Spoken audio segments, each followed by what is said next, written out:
శ్రోతలందరికీ నా నమస్కారం. కథా ప్రయాణంలోని సామెతలలో జీవితం శీర్షికకు ఇదే మా స్వాగతం. ఈరోజు సామెతలలో జీవితం సిరీస్లో మనం చాలా ముఖ్యమైన హెచ్చరికనిచ్చి ఒక సామెతని గురించి ప్రశాంతమైన మనసుతో అర్థం చేసుకుందాం. ఆ సామెత ఏంటంటే, ఇల్లు అలకగానే పండుగ కాదు. ఇది తెలుగులో ఒక ప్రసిద్ధ సామెత. ఈ సామెతకు సంబంధించిన పరిచయ వాక్యాలను మీరు షార్ట్‌లో విన్నారు. ఈ సామెతకు అర్థం ఏంటంటే, ఏదైనా ఒక పనికి సంబంధించిన ప్రాథమిక ఏర్పాట్లు లేదా పైపైన పనులు పూర్తి చేయగానే అసలు పని మొత్తం అయిపోయిందని లేదా విజయం లభించిందని మురిసిపోకూడదు. అదే దీని అర్థం.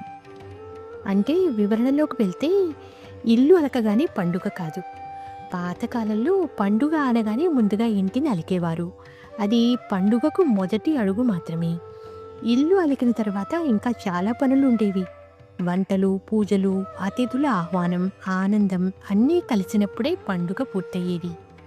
కానీ కేవలం ఇల్లు అలకగానే పండుగ అయిపోయింది అని మనం మురిసిపోకూడదు, అనుకోకూడదు. ఈ సామెత మనకు అదే చెప్తుంది. మన జీవితంలో కూడా అంతే. ఒక పరీక్ష బాగా రాసాము అంటే మన లక్ష్యం చేరుకున్నాము అనుకోవద్దు. ఒక ఉద్యోగం వచ్చిందని మన జీవితం స్థిరపడినట్లే అనుకోకూడదు.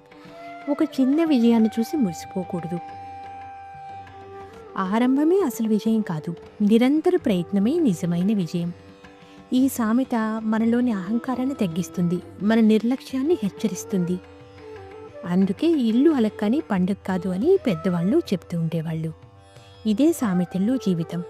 వచ్చే వారం మళ్ళీ కలుద్దాం మరో సామెతతో, మరో జీవన పాఠంతో.